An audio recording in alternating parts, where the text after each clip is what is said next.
Hello, hello, hello. Mm-hmm.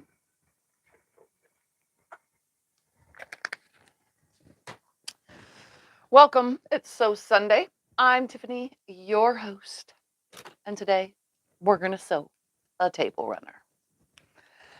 Let's see who's here real quick. Lilac. Let's see. We got Delia, Karen, Dawn, Diane, Donna, Pat, Linda, and, well, I lost my chat. Whatever. Hello, everybody. Welcome to the live stream. Let's fix that. Now I have a chat. Anyways, so today we are going to make a table runner. Yep, a table runner. That's what we're going to do. And we should be able to complete the table runner in today's video. I don't have a sample because usually sometimes I make samples, but I didn't make a sample. Instead, I'm just going to tell you what you need and you're going to follow along and we're going to make something. Not yet.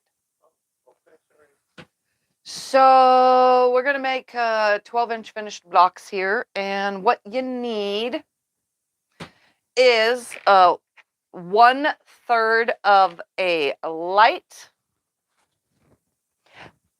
1/3 of a dark. Obviously, this isn't 1/3. It's 10-inch squares because you can use some 10-inch squares if you need to, but just know that some of it's going to go to waste because I got to cut from them. So I have like, I don't know, enough to do my project here that would equal 1/4 or 1/3 of a yard.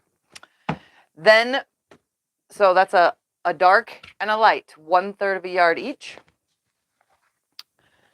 And then a medium, or I'm going to call it your accent color because your accent color is not light or dark. I mean, it looks dark, but it goes great with black and white. See, look at that. Rainbow and black and white, like, always look good. So an accent color, and you need 1/4 of a yard. That's if you don't want to add a border. If you want to add a border for your table runner, then you will need a 1/2 a yard of your accent color for your border as well, or you can use something else if you wanted to, like a totally another color. But I'm just going to use 3 colors, this, black, and white. And then I will tell you all your cuts. If you don't add a border, it's going to be 12 inches by 48 inches for your table runner. If you do use a border, then it'll be 12, let me think, 13, 14, 15, 16. It'd be like 15 inches by 51.5 inches or something like that. Whatever. Either way, I didn't do that part of the math because I figured some people don't want to add a border. They just want a 12-inch wide and 48-inch long. They can go on top of a dresser, on a table, on wherever you want it.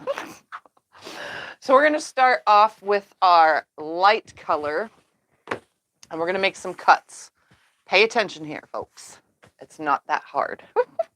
We need a ruler and a rotary cutter, and our light and our dark are going to be cut exactly the same. Exactly the same.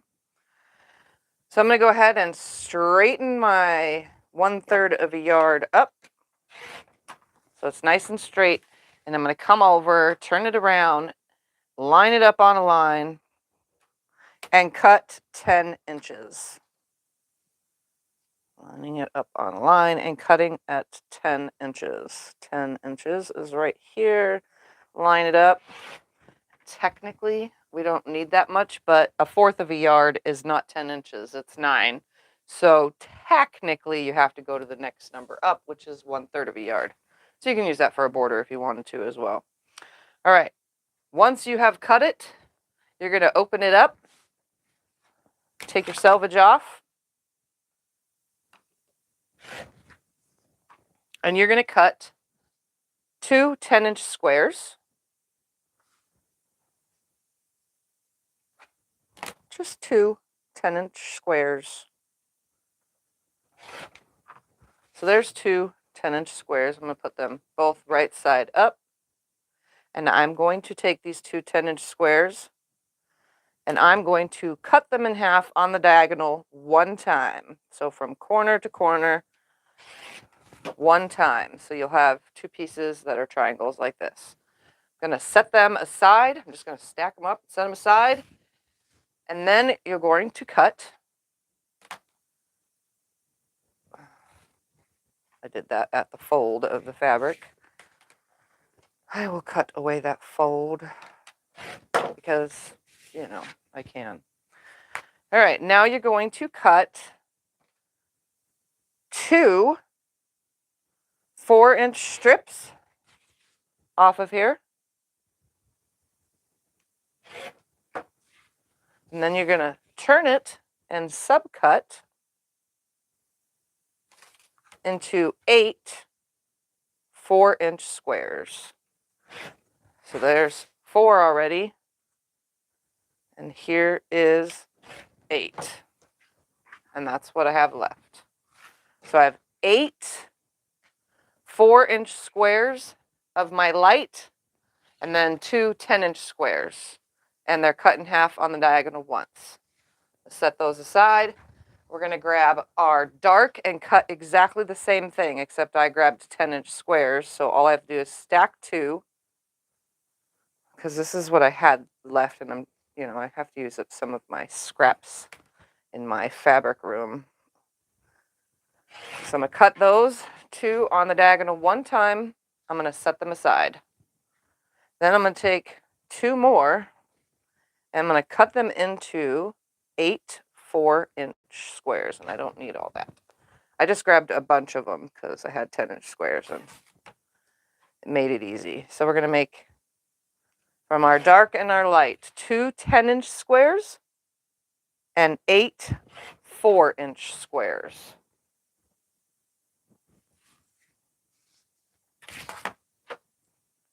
Two 10-inch squares and 8 4-inch squares.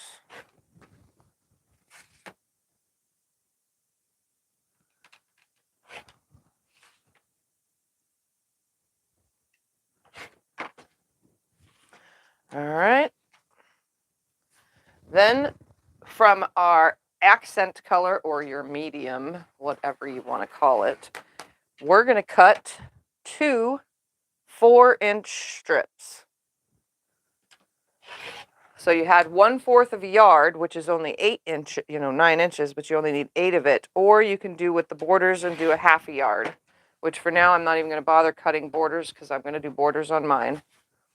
But I'm not going to bother cutting it yet because it's not needed at this point. So I'm going to go ahead and open these up, and then I'm going to subcut it into 12 4-inch squares.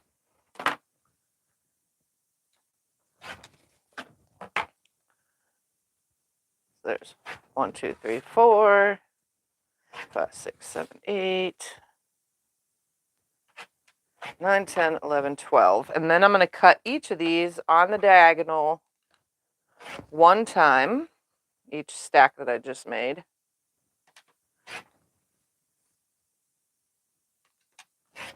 And then I'm going to stack them out of the way. Move this out of the way. Now we're going to take this is so simple, guys. This is the simplest thing you'll make. We're going to take our black and our white, our light and our dark, and we're going to make half square triangles with them, 2 at a time. And that just means we're going to draw a line down the center, or use your seam tape as your guide. Draw a line and sew on both sides of the line. And these are not all right sides, so I'm going to put this right sides together. I'm going to sew down one side of my drawn line, and then I'll come back when I'm done with them all and sew on the other side of my drawn line. That one is already right side down.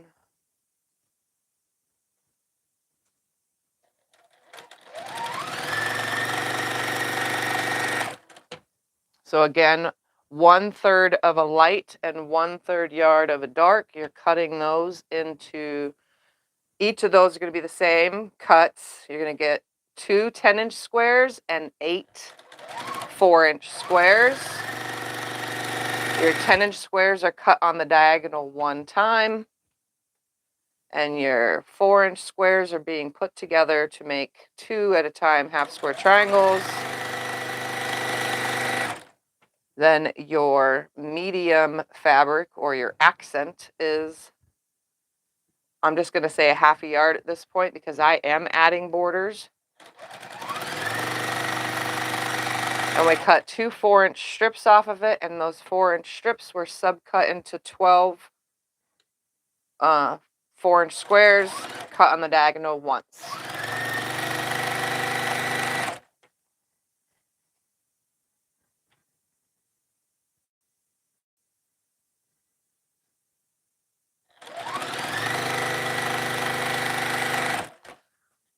Oops, that was already down.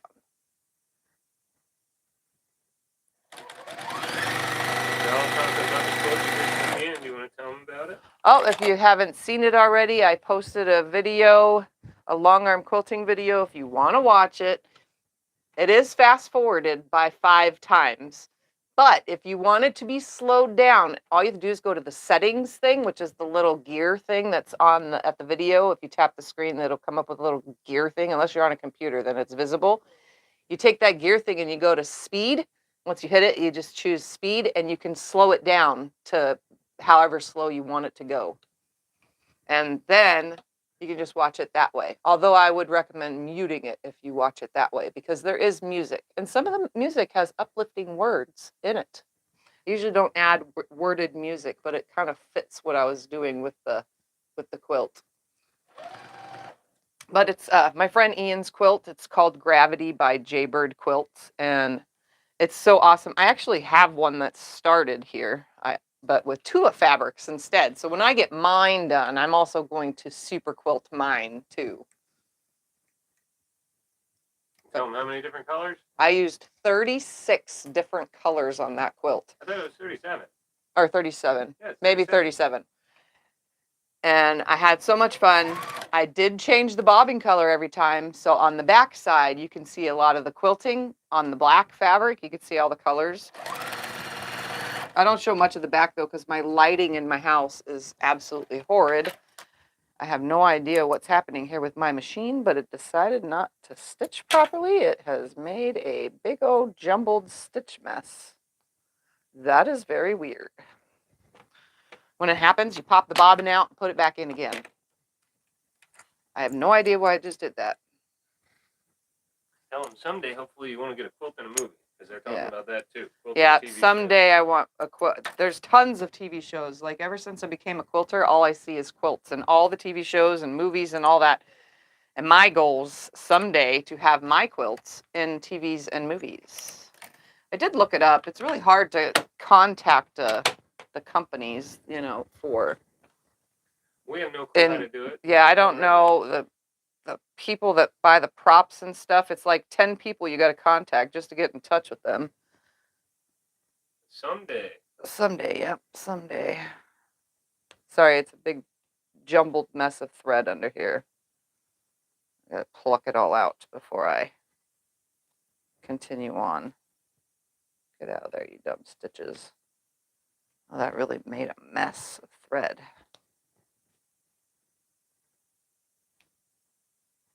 Every video I do, something has to happen. And today, the bobbin thread jumped out of the slot. Rarely happens, but sometimes it does. Happens on the long arm, too, sometimes. Come on, pop out the rest of the way. Thank you, thread. All right, now I should try to sew the opposite side. And when I get to about the 3rd one, hopefully Scott will plug the iron in so it'll be ready to press everything. Plug the iron in whenever you want, yeah.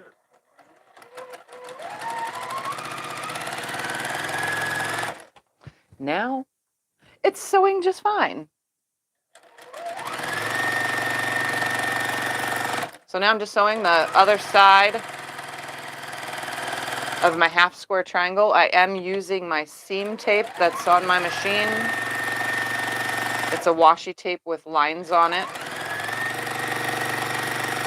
I think it takes that extra time completely out of marking all your pieces. 100% helps. You can find it at Fat Quarter Shop or any of my links, I think. You think? I like that. I think. I think. Well, I know for a fact Fat Quarter Shop has it because that's where we've gotten it, but I'm pretty sure the rest of them, Sewing Machines Plus, might even sell it. I mean, all right, now I'm going to split all of these in half. That way I reveal myself half square triangles.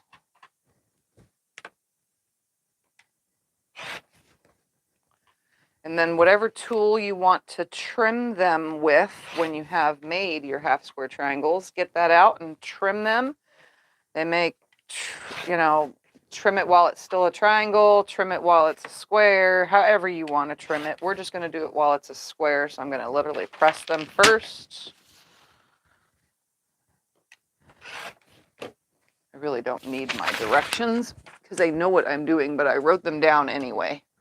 That way I can show you guys when we get a little further, because Karen will take that, you know, a screenshot of it and do what she does with it magically. All right, so I'm going to press these to the dark first because we're using black and white. So I'm going to go straight for the dark color because the white's going to be kind of see-through, like all white fabric is.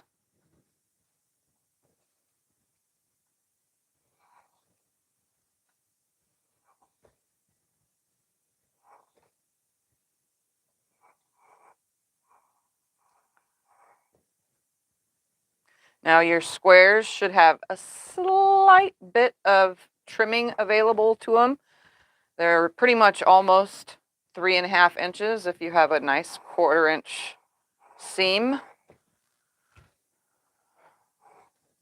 Mine will have slivers to take off of them, but that's about it. So will yours, unless you're using a scant 1/4 inch, or you pre-cut them in half and then sewed them, then they will be probably exactly 3.5 inches.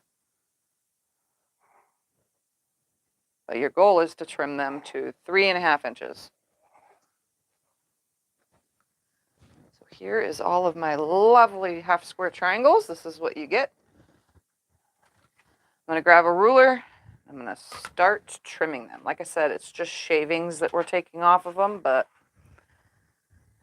let's put it to half mark. I want 3.5 inches. I'm literally just going to shave a tiny bit off of all of this and get the dog ears off at the same time. So this will take a few minutes to do.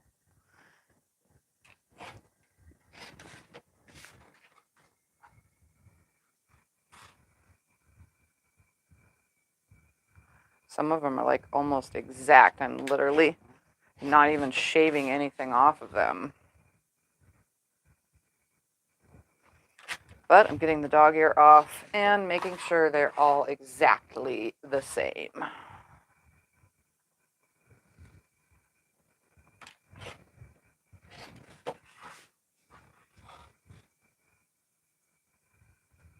I'm already covered in thread on my black shirt. You know, that always happens. You know, the funny thing is I wear black constantly. Like, it's my #1 color to wear. And I'm always covered in thread. Usually, Scott helps de-thread me when we go places. Yes, I He'll be picking it off of me while we're in the store or something. Oh, you forgot a piece.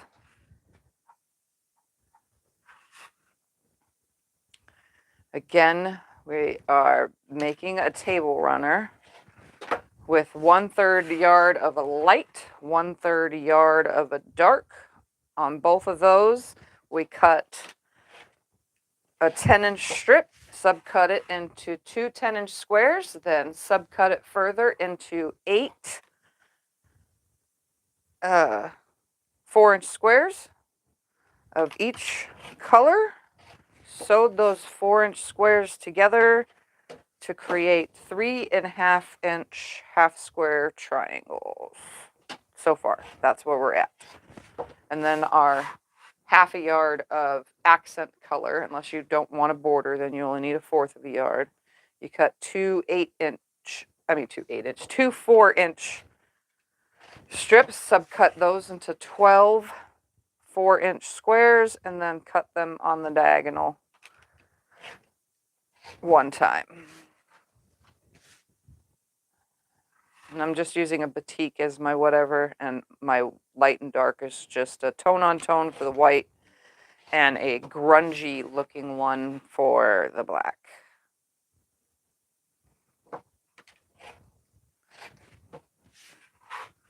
But if you have 10-inch squares, you could also just use 10-inch squares.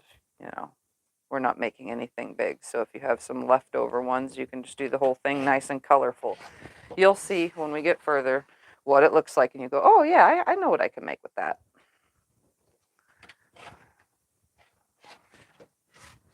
This is the part that takes a minute, though. It's definitely the trimming all of the half square triangles, but we will prevail.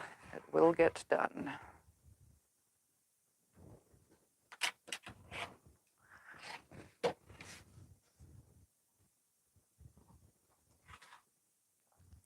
And then when I lay it out, I'm going to move the flag off the wall, and I will lay it out on the wall 1 block's worth so that you can see what we are making. You want me to move the flag now? Yeah, if you can take it down, please. Yep, I can do that. While I'm cutting these into the size I need. Scared to stand on the mat no more, honey. I know, the mat's not going to cut your feet. Instead, just don't wear socks on it, because then you'll go ice skating.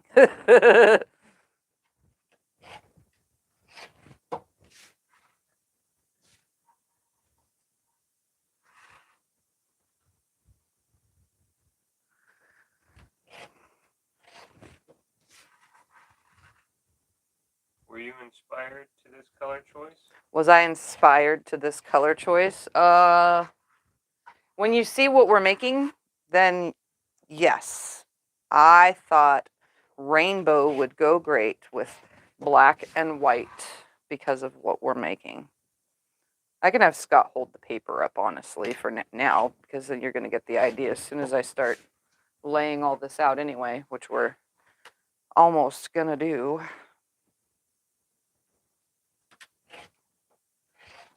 It's just my paper drawing, though, so it's not very good. It's very sloppy.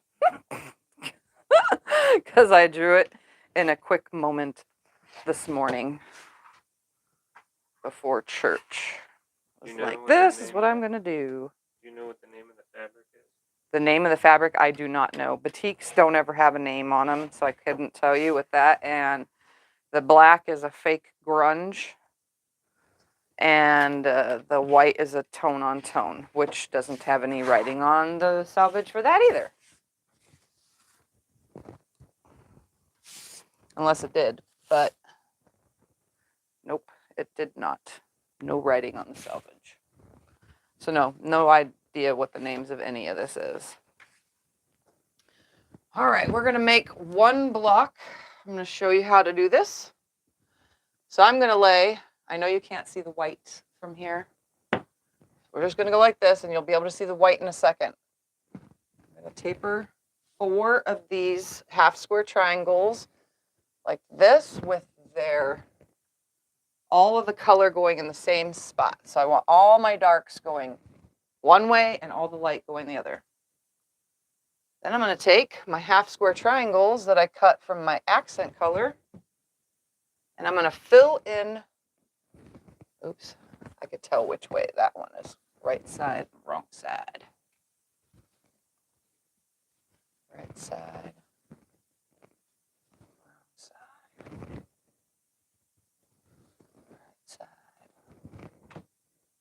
And wrong side. Then you're going to have one of your big darks is going to go on the white side. And one of your big whites, which you're not really going to see very well, is going to go on the dark side. Like this. And that, my friends, is the block we're making.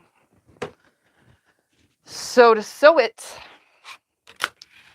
this is how it goes. I'm gonna put it on the table. I'm gonna have Scott tilt the camera down so that you can see. Yep.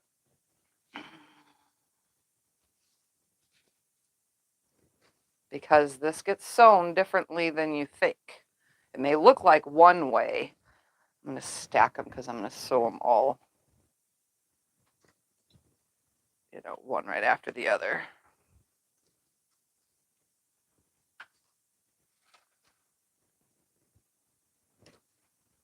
And then obviously we have to sew the one on the wall, but we'll get to that.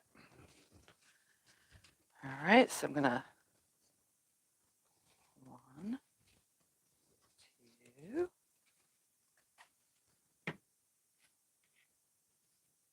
That was on the fold of the fabric.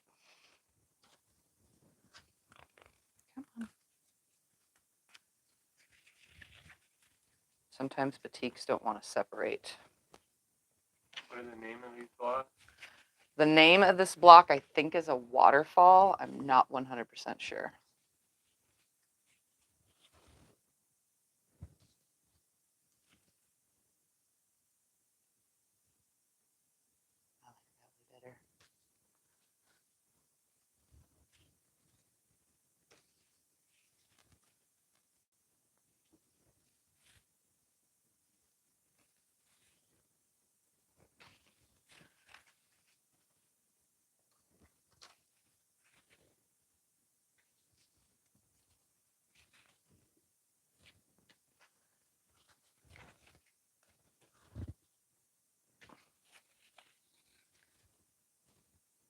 And 3.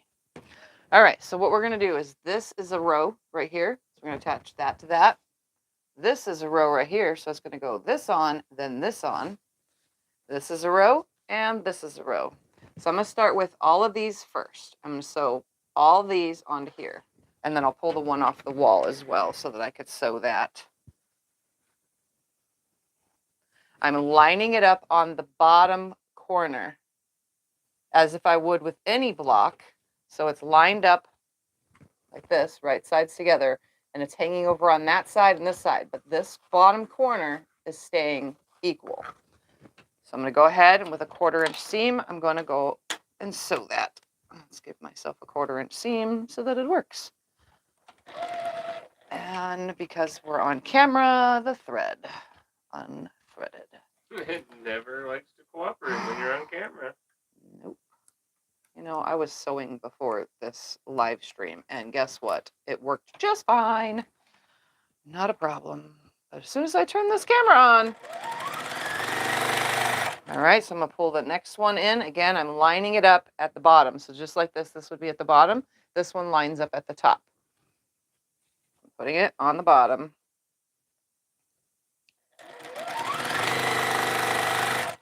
And on the bottom. Lining that corner up. Grab the one off the wall and sew that as well.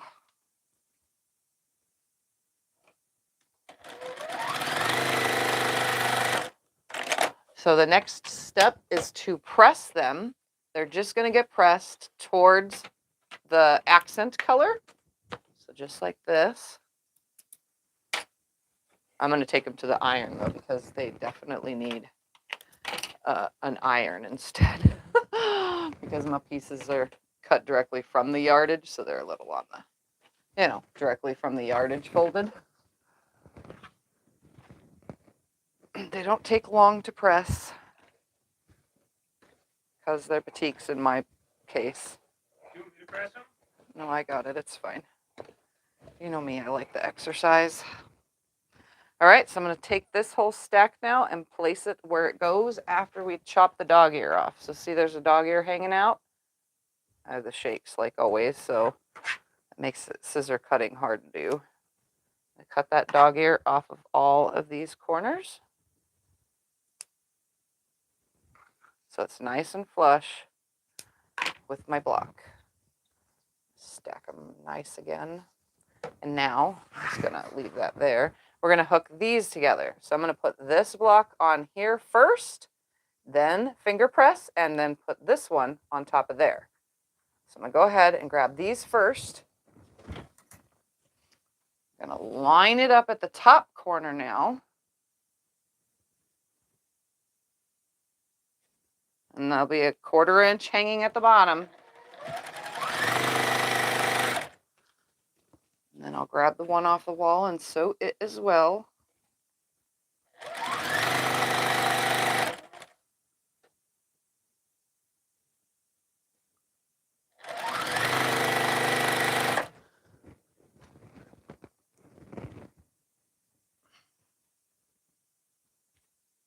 On Ian's quilt, since you use 37 different colors, did you use 37 different designs as well? Some of the designs kind of reflect off of each other. So you used more. Well, yeah, I used more than 37 different designs. I just meant like some of them are like repeated because just differently. Like, like I put the pebbles in different places. The kind of pebbles that I put around the outer border, I put those in certain places. I put spirals in certain places because, I did that, and then so on and so forth. So now I'm just going to connect this to the bottom side. So this one was equal with the top. Now this one is going to be equal with the bottom. I got to pull my piece off the wall too, because it's still up on the wall.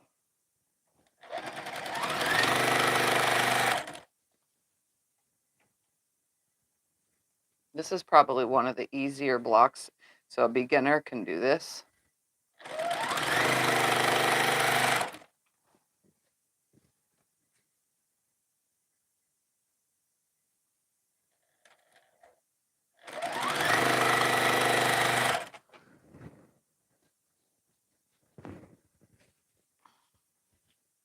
And then I'm again press it towards my accent color. Everything I'm doing is being pressed towards the accent color when it comes to these pieces. So I'm just going to set them aside because they do need to be pressed. And I do need to cut the dog ears off. Last one, I'm just finger pressing before I get to the iron because it helps a little bit.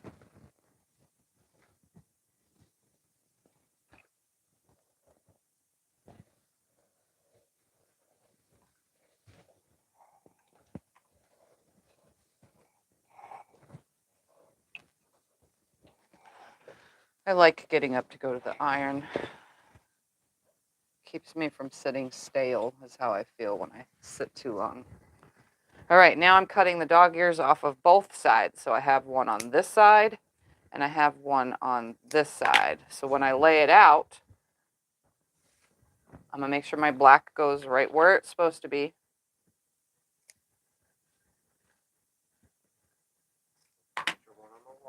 Right there, I did the one on the wall. It's with me. I have all 4 pieces here for this segment. Okay.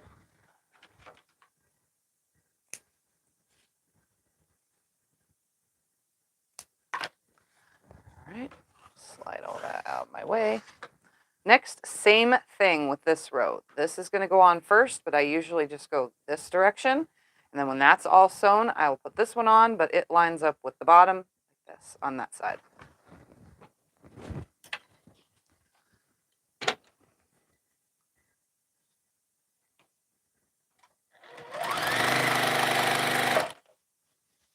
And then I will grab my one off the wall and sew it as well.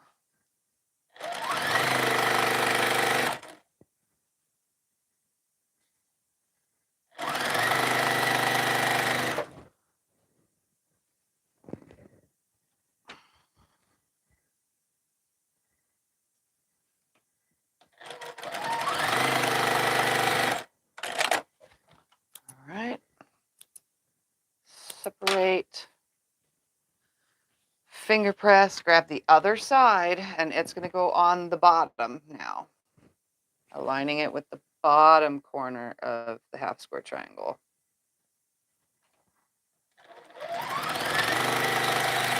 Grab the one off the wall.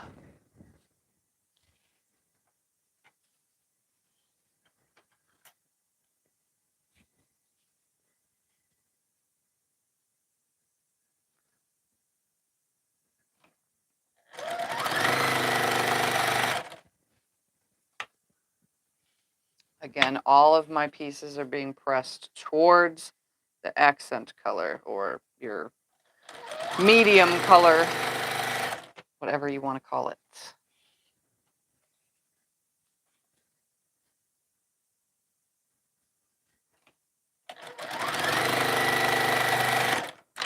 All right, I'm gonna go ahead, snip, finger press, and then take it to the iron.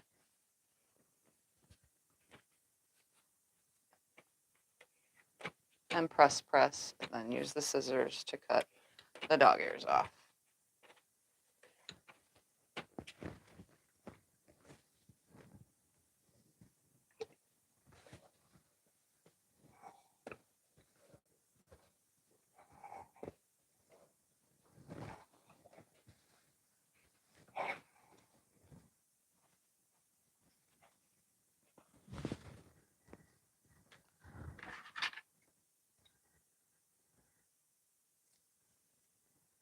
Try not to cut myself. I tend to, because I have the shakes, take the bottom of the scissors and line it with my finger. You know, I put my middle finger on the bottom of the scissors to hold it steady. So if you have the shakes like I do, or any kind of illness that gives you the shakes, or diabetic shakes, or any kind of shakes, when you're using scissors to keep from cutting your fingers, just put your finger on the bottom of the scissors. It helps. If you're new to sewing and didn't know that, I should say. Some of you probably already got that down, but since I cater to beginners. All right, one more. So this is what we have so far. This one is going to go right sides together along the top. Nice and straight.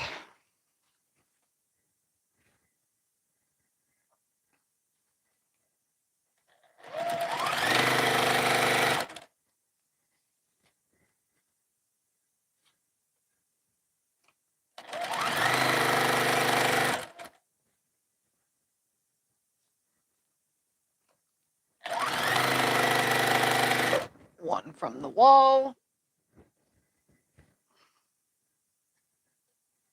This is so much fun.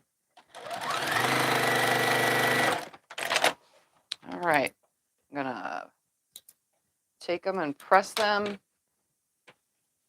towards my accent. So away from your half square triangle. Less bulk that way. I'm gonna press and then trim the dog ears.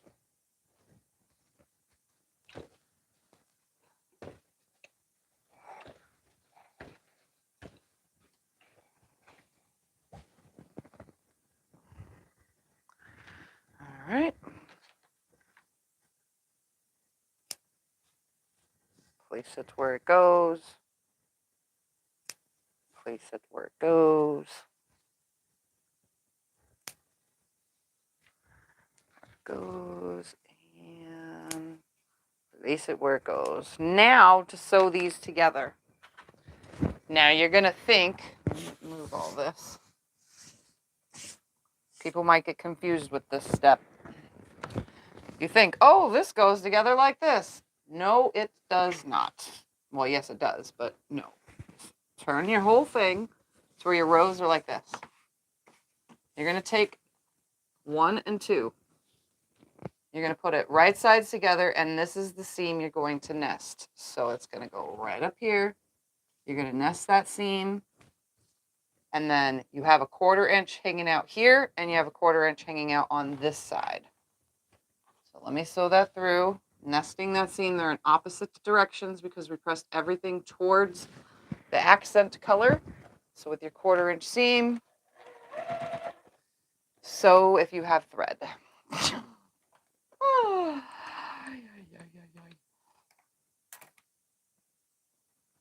I think I'm just going to start sewing a different way. All right, so I'm going to grab it again like this. So I'm matching this seam up here. It does not go down there. It goes up here. So we're going to nest that seam. It's in opposite directions. I'm only worried about that seam. I'm not worried about how much is hanging here and how much is going to be hanging on this end. I'm only worried about that seam. You can even put a pin in it if you need to. Do it again. This. Right sides together. Nest your seam. Hold it or pin it, however works for you.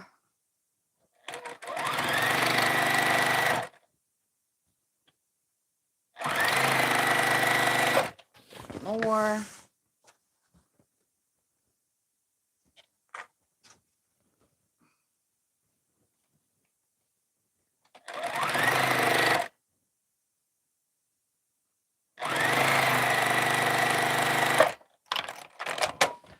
Now, I'm going to place these here.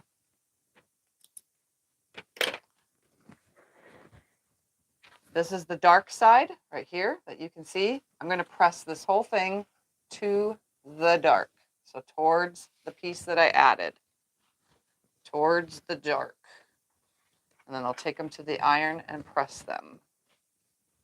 Towards the dark. You can see my seam is nicely nested. Towards the dark. And it'll be nice and flat once I iron it, obviously.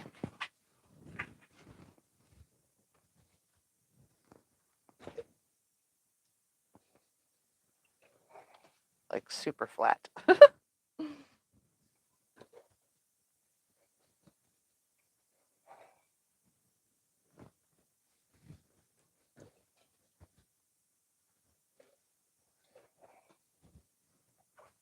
You can actually make borders like this too.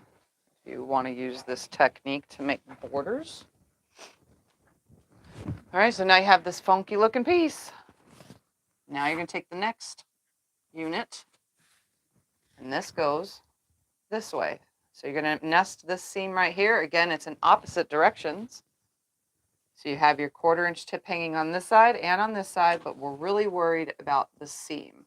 We just want them nicely to come together. Keep it together. Not worried about really anything else. It should line up. It comes out as into a V, and the needle lands in that V. One of these, and it goes up here, not down here, up here. Nesting that half square triangles seam.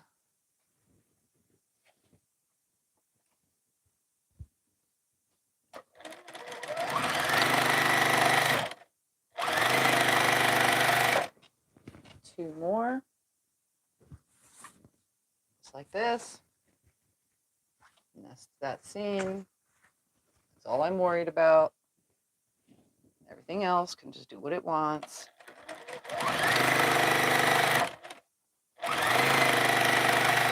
And one more time, right there.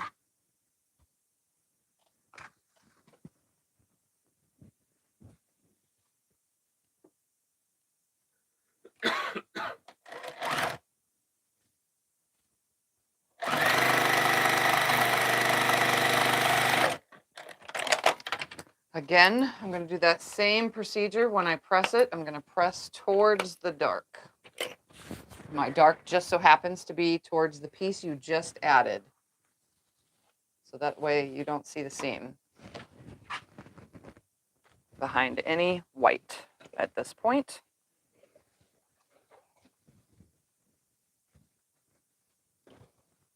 We are only making 4 blocks, by the way, because we're just making a table runner.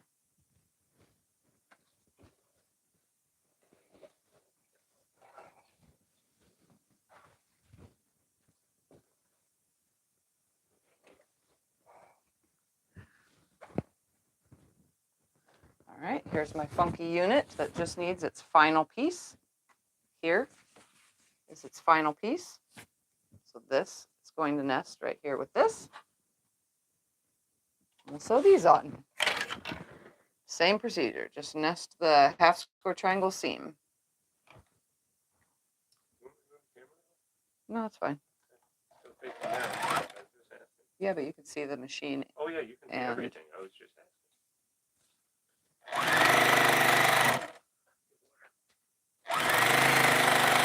That's what I need a drink of. Mm-mm. Yes, I do.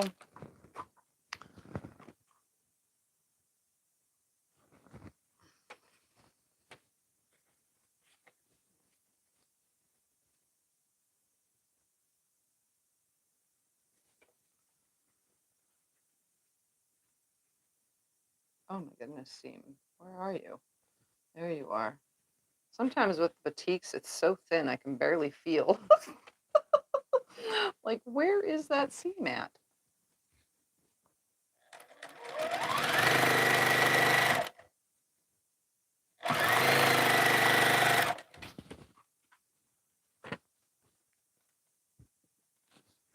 Again, goes like this.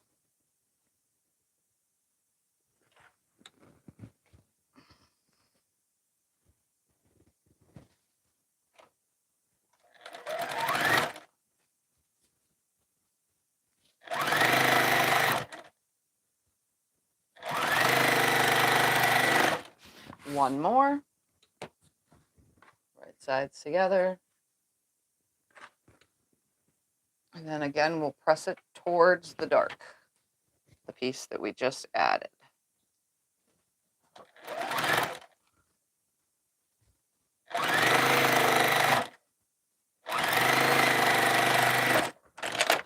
All right.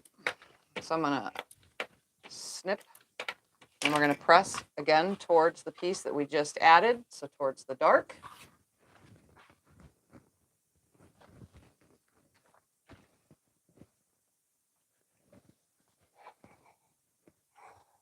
Remember that this will stretch because all these end pieces are bias, which I'll show you in 2 seconds after I'm done pressing what I'm talking about. So you can get this wonky. You're trying not to, but it can happen. That looks really cool. I love the colors. Yeah, it's better than choosing one color because I got them all. Yeah. All right, so when I was saying that it's unbiased, this right here is stretchy. Look at that. You just barely pull on it and it stretches it out of whack. We don't want that. That's why you're ironing it. So that's because why my I'm doing ironing this. it If you was wanted to wonky. turn this into a border, you would take another 4-inch square and place it right here and right here of this color right here. So you put a 4-inch square here and a 4-inch square, a triangle. You would cut, more 4-inch on the diagonal and add them to the end caps. And then you can just keep going, obviously, with more of this. Just keep adding these over and over and over, and then add your end caps. And you can make borders this way. Just remember, though, they will stretch. All right, I'm going to go ahead now, and we're going to get rid of the dog ears. I'm just going to use the rotary cutter for this. There should be 3 on one side and 1 on another side. Get rid of that long thread, too, because that'll be in my way, like always. So there should be 3. If you pressed all the same way, like I did, to the dark, there'd be 3 dog ears on one side and 1 on the other. 3 on one side and 1 on the other. 3 on one side. Did that not cut? And 1 on the other. All right. Now I'm going to lay them all exactly the same direction because I got them all turned around. All the white is going in the same direction. We're going to put our blocks together now. Our light fabric is going to go on the side that your dark fabric is on. And your dark fabric, or your black or whatever, is going to go on that side. I'm going to grab these off the wall now because they don't need to be on the wall. Now we're just going to sew these on. Now you are sewing a bias seam, stretch, to a bias seam, stretch. Don't do that. You're going to be very careful about this. Fold your piece in half, make a crease with your finger, very cautiously. See, I have a crease there. Then you're going to take this piece, fold it in half, lining up the ends of your squares. Find your center, make a crease. You literally only have to finger mark it. Line this crease up now with that crease. Hold it or pin it if you want, and then sew. I'm not going to adjust anything. I'm just going to sew this on here very carefully with a 1/4 inch seam.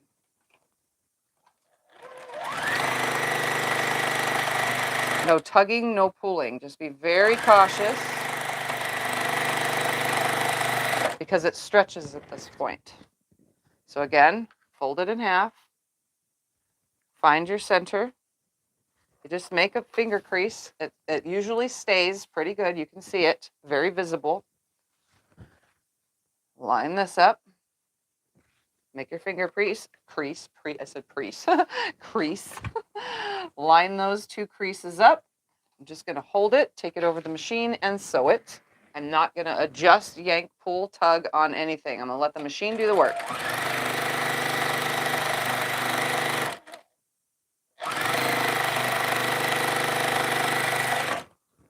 Two more times, and then we'll do 4 more after that because we have to do the other side. Make your crease. Take a piece, line it up, make your crease. Hook 2 creases together. There. Hold and sew. Again, if you feel the need to pin it, pin it.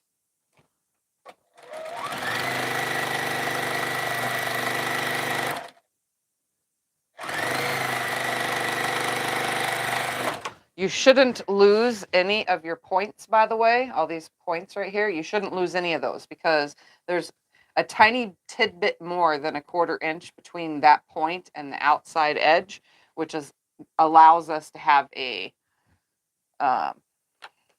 clean edge, you know? So it makes it, to me, seem easier instead of butting it up right exactly to the 1/4 inch mark.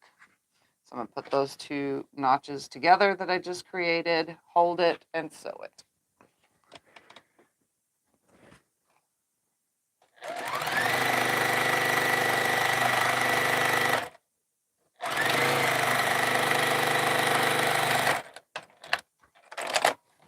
Okay, so one side is on all of these. We're going to go ahead and take it to the iron and press towards the dark. So pressing towards the dark. You can see it matches up. I mean, it hangs over just a tiny bit on that end, but this side's pretty straight. It's never going to be foolproof, but that's okay. We're having fun. We're making something. Just remember, it does stretch, so be careful when you're folding your piece back to iron it.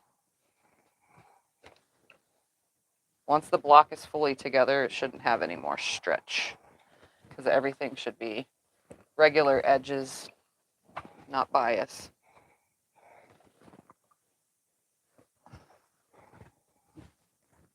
Okay, here are my pieces. Just going to go ahead, stack them on top of each other. We're going to grab the other side and repeat the same procedure we did with the black piece.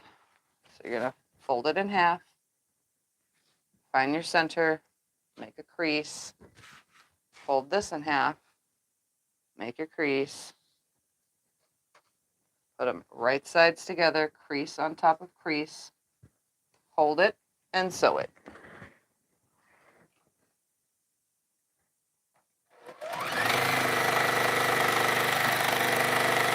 Let the machine do the work. Don't pull or tug on anything. Line it up, crease, grab one of these, crease, put 2 creases on top of each other, hold it, and sew it.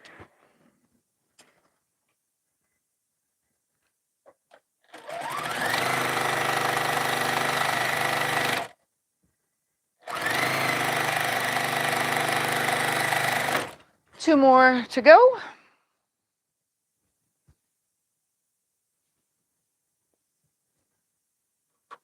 Crease,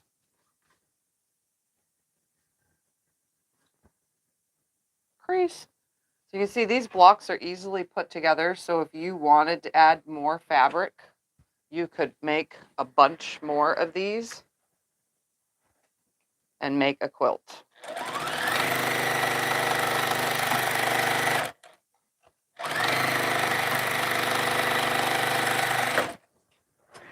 Like a regular size quilt. All with just 3 fabrics, you know, which is actually really cool because my third fabric is technically colorful. So it adds the illusion that I added a bunch of different colors, you know. Where did my crease go? There's the crease right there. I almost lost it. I was like, where in the heck?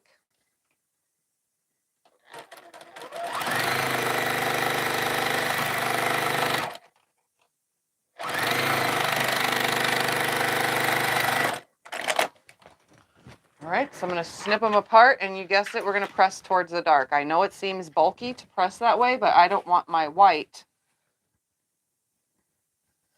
I don't want the dark showing through the white, so we're going to press it towards this side. Once I put the iron to it, it will be fine. So I'm literally finger pressing at this point, and then when I take it over to the iron, I can get it nice and flat.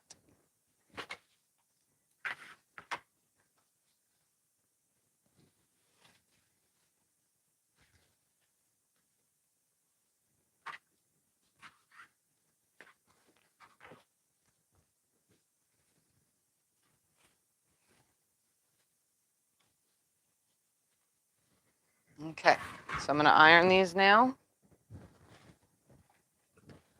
Everything should be nice and flat. Oh, that's so pretty. So pretty. I'll give you a block to stare at. Here is, oops, a block.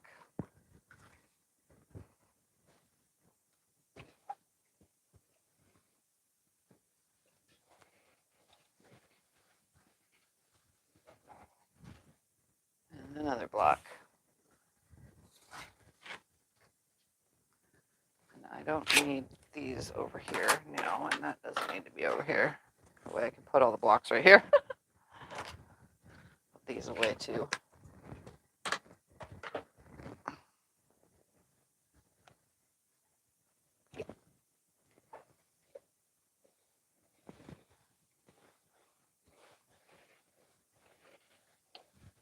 Your block at this point should be 12.5 inches.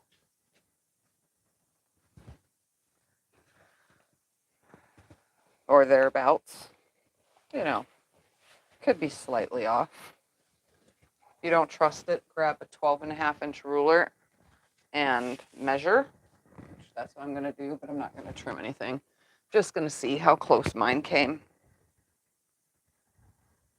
Line that center up, line that center up. You can see I have a slight hangover. Maybe I'll trim this one. Maybe I'll trim them a little bit. It's just slight, not much. I got my center lined completely up. Half square triangles do get a little tiny bit wonky, and that's not anybody's fault, but you can see it was just slivers. So that one's exactly 12.5 where it's supposed to be unfinished. Let's line the center up on this. This one looks about the same as the last one. Slightly off right here, right there, and slightly right there, but nothing on the bottom. That was fine. All right. Let's line that center up. Yeah, I wasn't going to trim, but these are slightly off, so to have more of an accurate table runner, we'll do the accurate of the cutting too.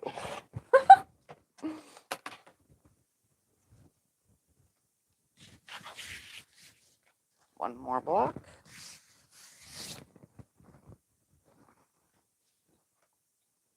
Plus it gets the dog hair off from pressing it to the dark. That's center, center. It's just a little bit always on the right, the top and the left, I've noticed, right? Top and left. Bottom didn't need anything. All right, now I have 4 12.5-inch blocks. It's nice having a 12.5-inch ruler. I also have a 10.5 and a 15-inch, and you know, it's nice to have all the different sizes. You might not always need them, but it's nice to have them. A little bit of piece hanging off right there. All right, you can tilt the camera up now. We're going to go to the design wall.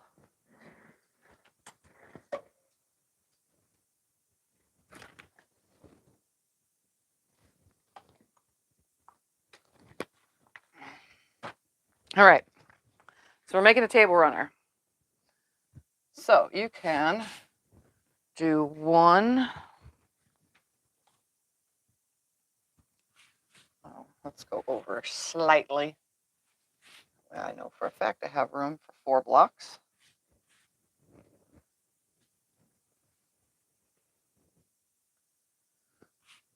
3 and 4. So you can have them all go the same direction, just like this, if you wanted. Or you can turn them. No. Yes. Like this. And then like this. You can have them do a stripe like this. Or you can match those up. Match these up. Match these up. Like that. There's options. Or you can take, let me find a skinny strip right here. Or if you wanted even, this is just a bigger piece than I would use, obviously, but we'll put it up there so that you guys can get the general idea.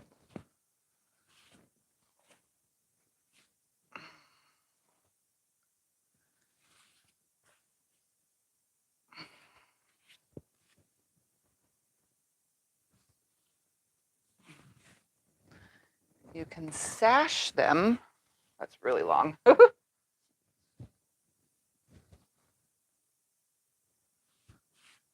So you pretend that wasn't there, obviously. Fold it up. There we go. That looks better. You could put sashing on it and it'll make it longer. And then obviously your border would be that. You would go all the way around with sashing. Or you could, let's hold on. Let me do it this way.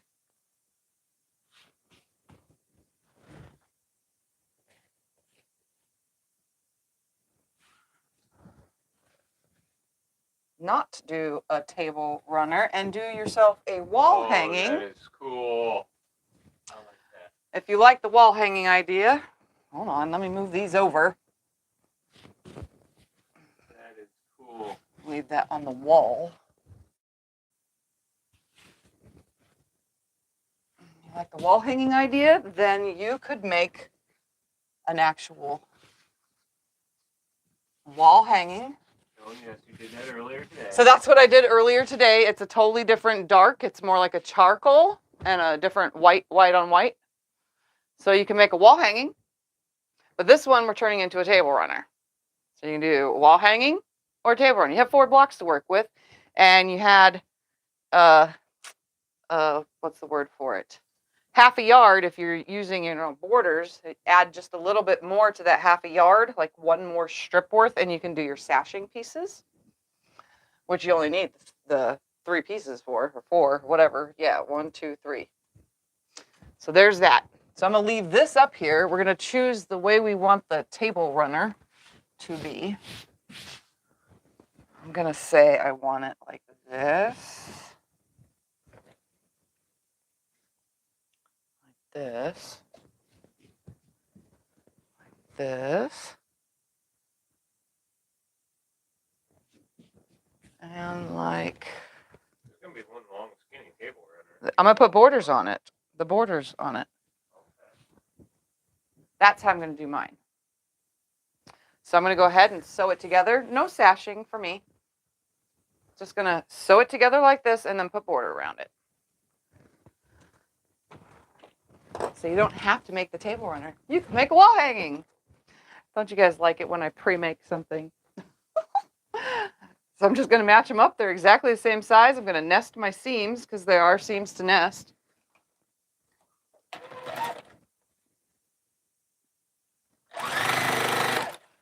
Line up the ends. This fabric does not like move nicely.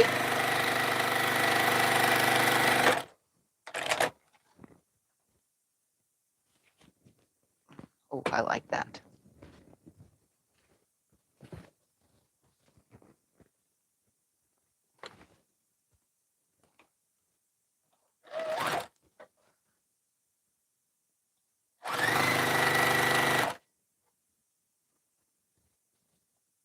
I'm kind of making sure that all this is nesting properly. And the ends are nesting properly.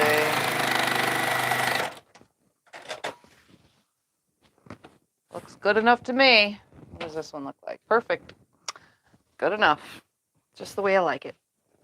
Nice and messy.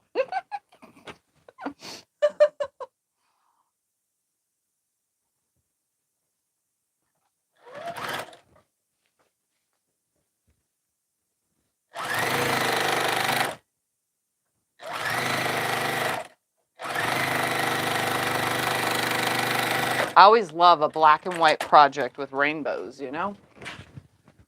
Rainbow goes with black and white the best. All right, I'm just going to press towards the dark piece on all of these. So I'm literally pressing everything to the right because that's the way I have it all.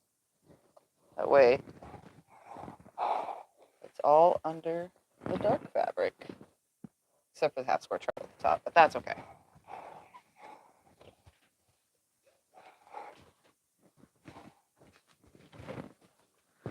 All right. Now, I'm just going to place it like this for a second. We're going to cut two 12.5-inch strips for the each end, which I already had pieces right here. So I'm going to cut two 12.5-inch off of these. I'm just going to line them up.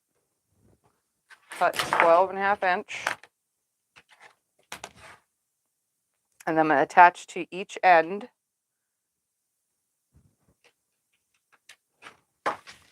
And then I'm going to attach these pieces. But you only need to cut three 2-inch strips. By the way, this is 2 inches. I'm cutting 2-inch strips for the border. We don't want it to be ginormously big. So 2 inches is good enough. A good sized table runner is 16 inches or so. And this is almost. So I'm just going to cut 2 of those. Use the leftover from these, or else I would have cut 3 strips, which half a yard give you plenty. Where's those 2? There they are. Put 1 on each end real quick.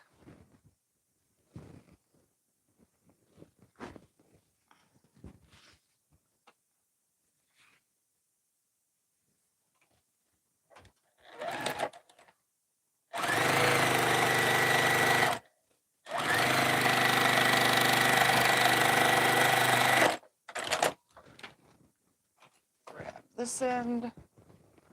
Place my strip on it. I want it this way. That's good.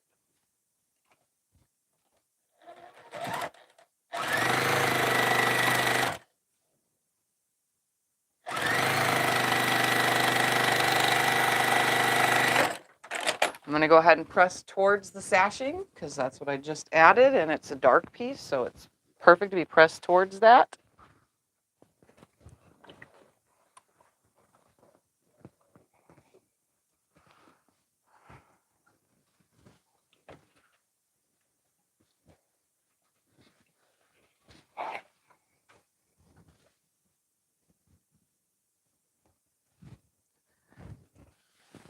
I'm going to measure 26 plus 26 is 32.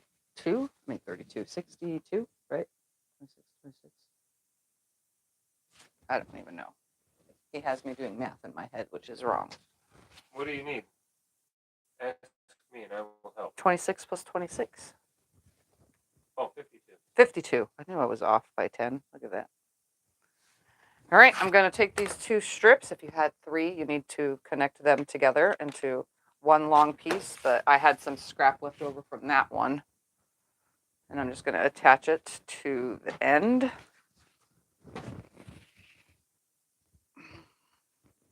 Which end is better? I'm going to attach it to this end because the purple is on that end and I want this to be continuous. Yeah, it looks about right. All right, let's see. What's on each end of this? Blue and purple. What's on this side? Dark orange and purple. This one goes better on this side.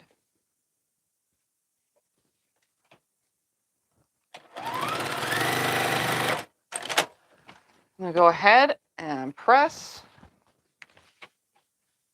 Again, that was just 1.5 strip for wherever. Where did I lay it? Over there.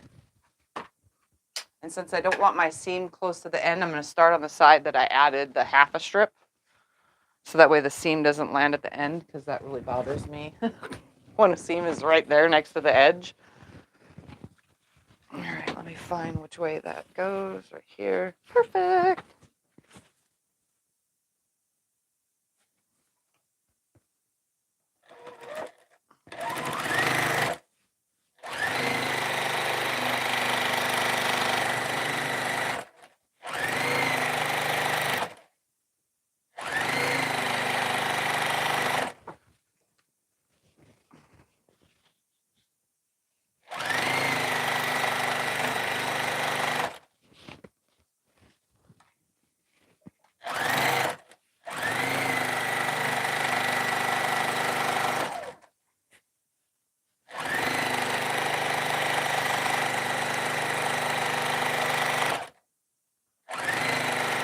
I'm literally going to take the excess and cut it to size.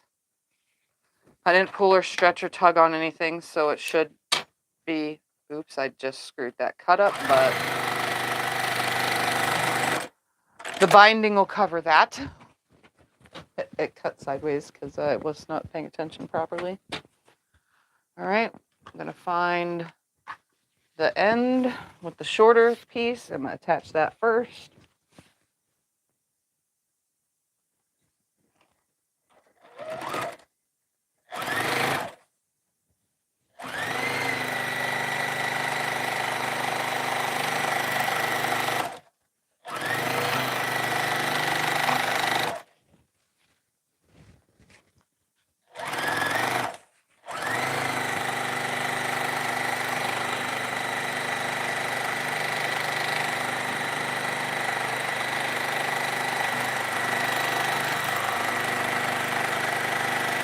I'm going to try to cut this one without ruining the fabric. The other one, I hit it side at the end sideways instead of straight, so it cut like a little tiny corner off. Poop happens. All right, I'm going to press it, and then this is done. And look at that. In an hour, technically, because, you know, the first part was talking and telling you this and that and that. In an hour, you guys could make this same project, because it really does not take a lot of effort.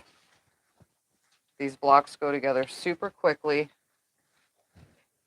Look at this. It's so amazing. I love it. I'm glad that there's no sashing in it, too. But if you wanted sashing, you'd put sashing. I like it just the way it is. I'm pretty sure this is like called the waterfall block or something like that. You can unplug this now. I don't need it. Okay. Well, this could be seeable if I go this way with it. You can see the whole thing probably, right? On the screen. So you could have, I'm gonna move this one over so that both can be seen properly.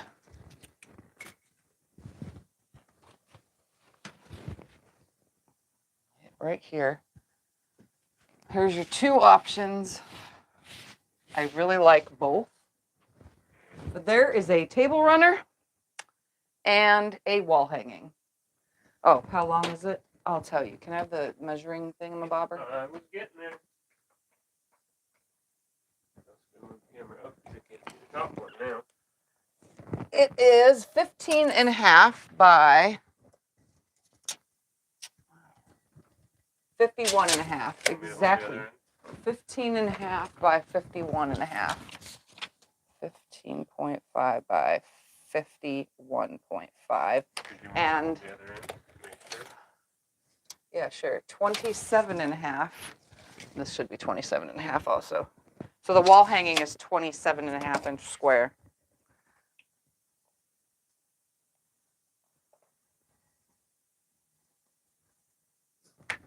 Perfect size. Yeah. Yeah, 51 and a half. Yep. So I'm going to hold my lovely paper so that Karen, she'll do what she does with the idea of all this. So there's the block. There's the measurements. It does say half a yard if you have borders.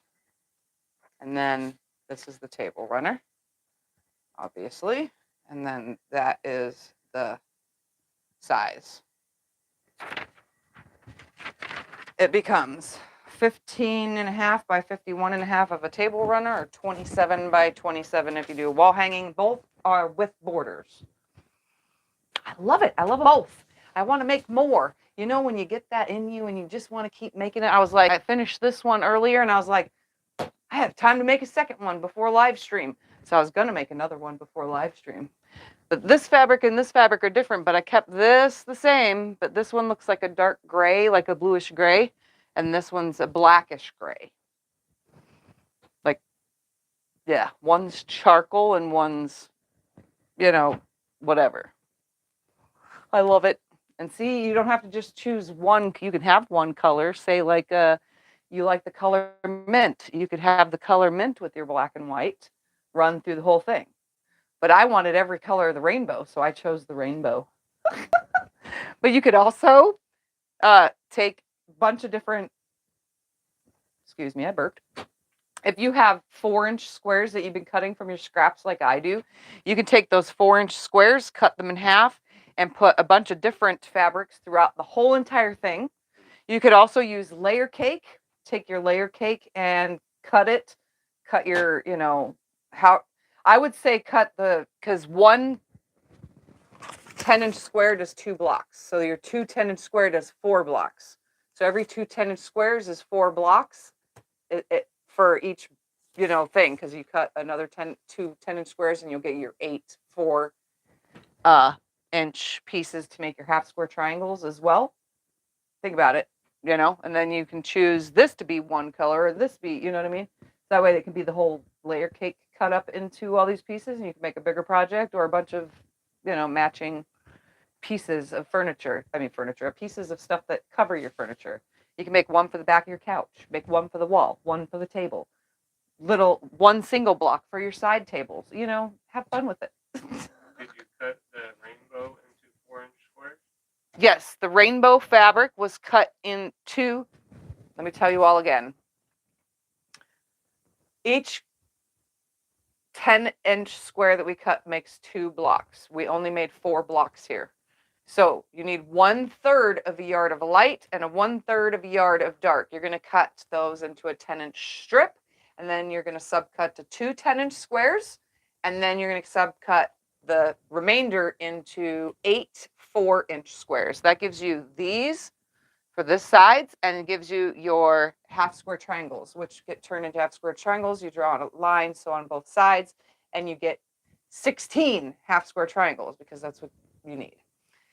Then you're going to take your medium fabric or your accent fabric. In my case, it's an accent fabric, and you're going to cut it. You get a half a yard of that. if you want your borders. And you're going to cut that into 2 4-inch strips. Subcut those 4-inch strips into 4-inch squares. You need 12 of them. Then when you have that leftover of your 2 strips from cutting your 12 pieces, you're going to have 2 leftover pieces. You could also cut this, since it's 4 inches, into 2-inch, so that that 2-inch can go as a sashing in between, 2-inch by 12.5-inch, or you can use it as your remaindering pieces. You know, if you didn't get a full half yard, you know, to cut 4 total 2-inch strips, you can also use the remainder and just cut them in half this way, because this is 4 inches and the borders are 2 inches. Hopefully I didn't confuse you, but it keeps you from having all this extra waste. You know what I mean? So. One lady said rain chain for the table runner. And Rain water chain. Wheel for the long rain chain or water wheel as their rain chain or water wheel. Interesting. It is I'm pretty sure it's called waterfall block. If you guys Google a waterfall block, is that what comes up? I don't know, but what is an orphan block? An orphan block is when, say, it didn't get sewn into a quilt and you have one left over. That's an orphan block. Sometimes I have like 10 orphan blocks. Oh, hey, let's show that. Yeah, well, we're going to show them tomorrow, but they've been saying they like your bag. Oh, if you guys watched Breakfast at Tiffany's, we made a bag. This isn't the exact bag, because that bag that I made on the Breakfast at Tiffany's video went to Ireland, to Karen, because we love her so much for all the help she does for our channel that she deserved a bag. So she got one. She's going to put her knitting stuff in it. So I decided, why not make another one? But technically I made 2 more, this one and another one. So if you are interested, we do have 2 bags. They're made exactly the same, except the straps are different because they don't go all the way around, because I didn't have enough strap. And I made the bottom wider. So I do have 2 of these, and one has the hashtag fabric in it, and the other one has LOL fabric in it, which I'd show you, but Scott only passed me the one. Well, you can show them tomorrow. Yeah. That's tomorrow. I could show tomorrow, but yeah. So I made 2 more, because you know when you like doing something and it's so fun, you got to make more. Well, that's me. Tomorrow you're going to do mail openings and show what you did this week. Yep, I made 2 more bags. I had fun doing it. Because you got 3 wall hangings to show too. Yeah, and I also have enough fabric left over where I can make more of these. I could do one with sashing because I have fabric. You know, I'm on a roll. I'm one of those quilters that do what I want when I want. And when I find something I like doing, like this took an hour. I don't even think it took a full hour before the live stream to make that, honestly. Like without talking to you guys. While talking, it takes a little bit longer. But I like something when I do it, and it makes me happy and it makes me feel good, and then I just make more. That's why I do a lot of repeat stuff, because I make more. Unless it's an open gate video and I screw something up and I need to make it a different way. Because that has happened before too. But then I like those and make more of those too. So, you know, I'm just one of those kind of quilters. I like it after making it, and I make another. And I torture myself and just keep making more and more. What am I going to do with them? I have no idea. They're for sale. They always are. What interfacing did you use and what thread? What interfacing did I use and what thread weight for what? Bags. Oh, the bags. I used Tex 30, which is opposite of weight for, okay, so this is weight, WT. For regular cottons, we use the WT. We usually use 50 weight or 40 weight to sew, which is a thicker.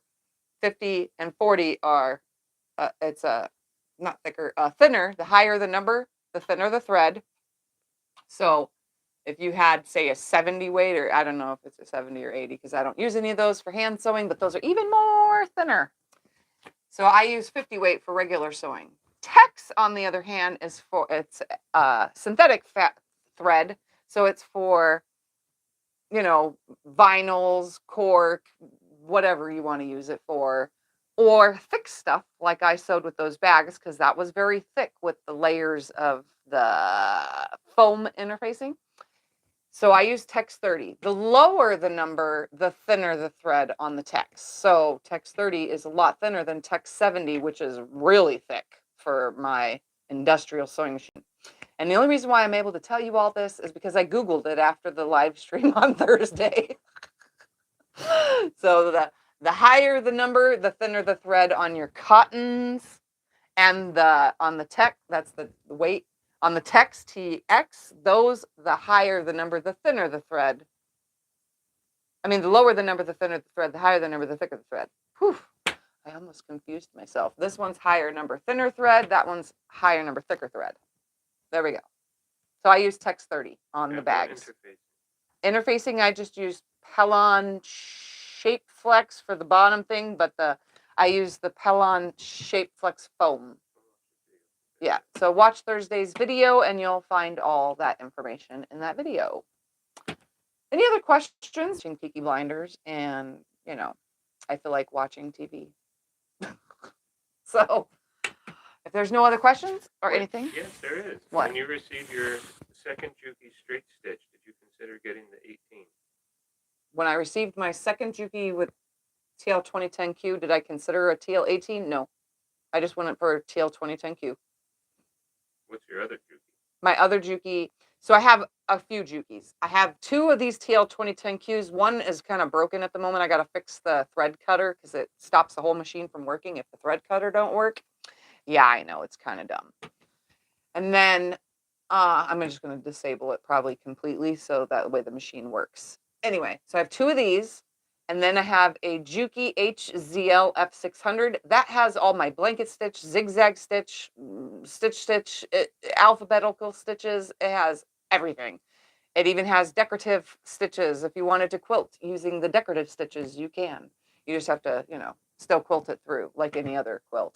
And then I also have a Juki DU1181N, which is an industrial Juki, which is literally seeable now. It is not hidden under a pile of junk. Well, it's sort of not hidden under a pile of junk, but it is an industrial machine. So the whole entire head is bigger than this, and it lifts up. You put a whole ton of oil in a basket, and then you put it back down, and you sew with it. That machine is on the fritz. I gotta adjust the tension or the way it winds bobbins or something because it constantly tangles and breaks thread. It's horrible. So I gotta play with that machine a little bit more to get it working properly. But for now, I'm making bags on, the good old TL 2010Q because it works with vinyl, it works with cork, it works with thick, huge layers, even though I broke a few needles on Thursday. I made those other two bags and only broke one. So, sometimes you just gotta sew slow. Which Tiff does Which not I like don't to do. like to do at all. As you can tell, I'm done with my projects. I don't like to sew slow. I don't like to cut slow. I don't like to iron slow. I don't like to do anything slow. I don't even like to talk slow, apparently. Sorry, guys. All right, anything else? Don't know. Give them a second. Tell them you will be on tomorrow. I will be on tomorrow because I have mail. And you're going to show off what you did. And show off the things I did this week. Because I did a few things this week, other than the bag. And now making these. Which, you never know. Maybe I might get the gumption in the morning to quilt those up. I don't know. I have so many things I need to quilt that I probably shouldn't load these. Because I'm going to end up custom quilting them. No, you're good. Do that other ladies. Yeah, I have client jobs to get done. But, yeah. I'm going to custom quilt these off the bat. I can tell you that. I'm going to do some kind of like whatever here, but these big sections, I'm going to do like a double feather or something, or like a circular thing with feather popping off of it, or something feathery. And or I can do the whole thing geometric. Do one geometric, one with feathers. I mean, possibilities are endless. I know. I'm weird. Sometime tomorrow, you don't know. I don't know what time I'll be on. It's usually the morning for mail opening, and I get up whenever I feel like getting up every morning. So sometimes I get up at 6 a.m. Sometimes I don't get up till 9 or 10 a.m. It just depends. That's rare. That's very rare. Usually I'm up by 7. 7 and 8. Between 7 and 8, I'm usually up. 7 and 8 is normal. So live streams, when I do them in the morning, they're somewhere between 8 and 10. Because after 10, it's eating and nap time. So I try not to do anything after that. So it'll be sometime between 8 and 10 for a mail opening. Anything else? How can I find your videos of domestic quilting? How can I find videos of domestic quilting? They are old, but they are on my channel. They are years and years and years ago. So you go to my main page, go to videos or live streams, whatever segment you want to go to on the little tabs. You can choose a tab. You go way, way, way, way, way far down. You just keep scrolling, it'll keep loading. You keep scrolling, it'll keep loading because there's thousands of videos on the page. When you get to something that says like 9, 8, 7, between 7 and 9 years ago, you'll find some sit-down free motion quilting with a really shoddy camera and really shitty sound and bad words coming out of my mouth. Some of those were deleted, but you know, I've sewn through my fingers on live streams. But yeah, it's really old videos. You have sit-down quilting on. I have some sit-down quilting on newer stuff. Newer stuff, yeah, little table run, but not anything this big. I don't really do much sit-down with this size. That I have a long arm. What's the point? Is that what you meant by domestic quilting? Yes, domestic quilting is this. Long arm is. I don't even know. It's still domestic quilting. I'm just standing to do it. Honestly, I don't know the difference. I've been long arm quilting though for a long time. There's a playlist of quilting videos. Yeah, there's a playlist of quilting videos, but I don't think it would be in those. That's all long arm. But anything I do on a long arm, you can do on a sit down. Anything, even ruler work. They make a ruler foot for this machine or any other machine. You get the ruler foot, and they make specialty rulers that you can use for sit down. It's harder to hold them, but it still can be done. So just know that anything on my long arm quilting videos you see, you like, you can do. Sit down. So they're not just for long arm quilters, those videos. It's just the general idea of what you can do quilting wise. That's why I post those videos. They may not get a heck of a lot of views, but for those of you who don't watch them because you don't think, you know, having a long arm, you don't have a long arm, so you think you don't need to watch them. Technically, the ideas are there. You just need to sit down and do them. I'm moving the machine, you're moving the fabric. That's all it is. So the ideas are there. Anything else? That's it? I think that is it. Okay. Anyone, anywhere? I'm going to go ahead and get off here and let you guys go and have dinner or watch TV or do whatever you do when I'm not on live stream and I get off early. Tell them you will see them in the morning. I will see you guys all in the morning, all happy and chipper, just like this. Bye. I know I'm crazy, right?